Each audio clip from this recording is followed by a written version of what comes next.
ចាជាបឋមនាងខ្ញុំសូមគោរពនិងជម្រាបសួរនាងខ្ញុំឈ្មោះកឹមហឺឈីវគឺជាគ្រូឧទ្ទេសនៃមជ្ឈមណ្ឌលគរុកោសល្យភូមិភាគឦសានខេត្តស្ទឹកត្រែងហើយបច្ចុប្បន្ននាងខ្ញុំជាគ្រូឧទ្ទេសផ្នែកមុខវិជ្ជាចិត្តវិទ្យាហើយនាងបច្ចុប្បន្ននេះដែរនាងខ្ញុំក៏ជាគ្រូឧទ្ទេសផ្នែកអប់រំភូមិភាសាដែរកម្មវិធីអប់រំភូមិភាសាគឺជាវគ្គមួយដែលបណ្ដុះបណ្ដាលទៅលើជំនាញអប់រំភូមិភាសាទៅដល់គ្រូសិស្សដែលជំនាញអប់រំភូមិភាសានេះគឺយើងមាន3 credit ដែលមាន3ជំពូកឬក៏3ផ្នែកដែលក្នុងជំពូកនីមួយៗគឺមាន5មេរៀនដែលស្មើនឹង1 credit ដែលមាន45ម៉ោងហើយនឹងម៉ោង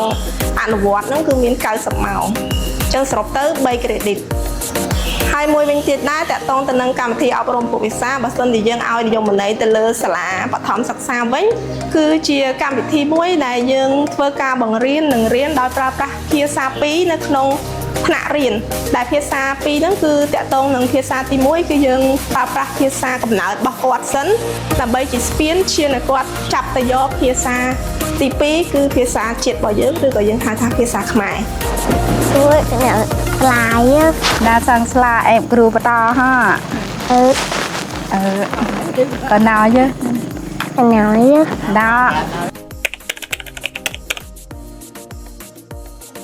តកតងទៅនឹងវិធីសាស្ត្របរិញ្ញាបត្រប្រហែលជាអត់មានភាពខុសគ្នាទៅលើការបរិញ្ញាបត្រទៅលើវិធីសាស្ត្រផ្សេងមុខវិជ្ជាផ្សេងៗទេដោយសារតែយើងបរិញ្ញាបត្រទៅលើគរុកសិស្សអញ្ចឹងវិធីសាស្ត្របរិញ្ញាបត្រគឺយើងប្រើប្រាស់វិធីសាស្ត្របរិញ្ញាបត្រតាមបែបសតវត្សទី21ធម្មតាវិធីសាស្ត្រដែលយើងបរិញ្ញាបត្រមុខវិជ្ជាផ្សេងៗធម្មតាដែលយើងភាគច្រើនគឺផ្ដោតទៅលើធ្វើម៉េចឲ្យសិស្សហ្នឹងគឺគាត់មានការទំនាក់ទំនងគ្នាមានការសហការគ្នាមានការពិភាក្សាក្រុមស្វែងរកអ្វីដែលថ្មីៗដែលយើងបរិញ្ញាបត្រគឺផ្ដោតទៅលើឲ្យគាត់មានការសិក្សាស្រាវជ្រាវដែលយើងអត់ផ្ដោតទៅលើឲ្យគាត់នឹងបើកធ្វើពុំមើលឯងហើយយើងអាចដាក់ជាសំណួរកលឹះទៅឲ្យគាត់សិក្សាស្រាវជ្រាវរកទៅលើប្រព័ន្ធអ៊ីនធឺណិតផ្សេងៗដើម្បីធ្វើការបတ်បង្ហាញហ្នឹងក៏បង្ហាញពីការដែលគាត់អាចបង្កើតនៅចំណេះដឹងថ្មីកំណត់ថ្មីហើយនឹងប្រើប្រាស់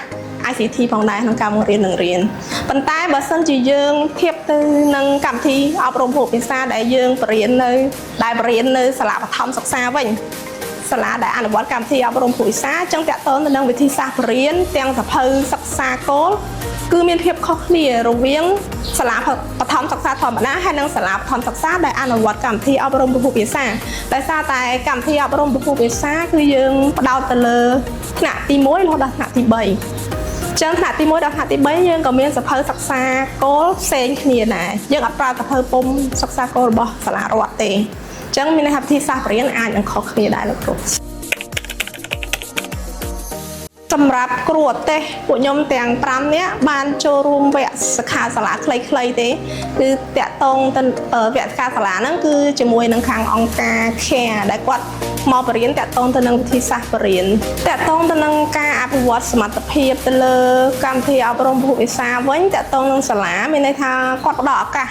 ឲ្យពួកខ្ញុំនឹងបានទៅចូលរួមវគ្គសិក្ខាសាលាផ្សេងដែលតាក់ទងទៅនឹងកម្មវិធីអប់រំភូមិភាសាដែរហើយក្រសួងក៏បានផ្ដល់ឱកាសដល់ពួកខ្ញុំដែរមានន័យថាសិក្ខាសាលាគឺក្រសួងក៏គាត់ជាអ្នករៀបចំទៅនឹងកម្មវិធីអប់រំភូមិភាសាមួយវិញទៀតក្រសួងក៏បានឲ្យពួកខ្ញុំចូលរួមសន្និសីទអប់រំខ្លះដែរតាក់ទងទៅនឹងការឡើងធ្វើបទបង្ហាញតាក់ទងទៅនឹងកម្មវិធីអប់រំភូមិភាសាហើយមួយវិញទៀតក្រសួងក៏បានឲ្យបញ្ជូនខ្ញុំពីអ្នកលោកនាយកទៅចូលរួមកម្មវិធី conference ដែរការបង្រៀនឲ្យហើយមានន័យថាបរៀនមុនពេលដែលគាត់នៅជាគរុសិស្សពេលដែលគាត់ទៅអនុវត្តខ្ញុំគិតថារឹតតែមានគុណភាពនិងប្រសិទ្ធភាពក្នុងការបង្រៀនជាចុងក្រោយនាងខ្ញុំសូមគោរពនិងជូនពរដល់ថ្នាក់ដឹកនាំក្រសួងគណៈគ្រប់គ្រងមជ្ឈមណ្ឌលគរុកោសល្យភូមិភាគឦសានខេត្តស្ទឹងត្រែងលោកគ្រូអ្នកគ្រូនិងគរុកោសល្យទាំងអស់ឲ្យទទួលបាននៅពុទ្ធពរទាំង4ប្រការគឺអាយុវណ្ណៈសុខៈពលៈ8គ្លៀនឃ្លាតឡើយសូមអរគុណ